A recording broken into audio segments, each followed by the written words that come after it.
How to use Xfinity camera without service. First, gather all equipment: Xfinity camera, Ethernet cable, router, computer, or smartphone. Next, plug the Ethernet cable into the camera and connect it to your router. If your camera needs a separate power source, plug it in. Open a web browser and enter your router's IP address. Log in with your router credentials. Look for connected devices to find your camera's IP address.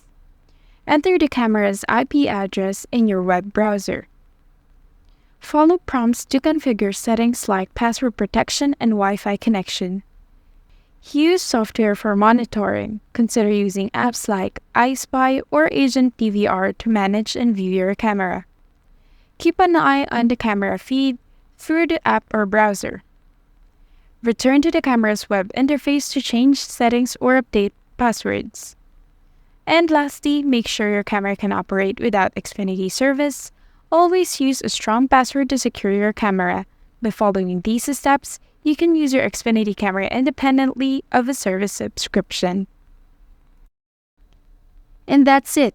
If you found this video helpful, don't forget to like and subscribe for more tips and tutorials. Thank you for watching and see you in the next one.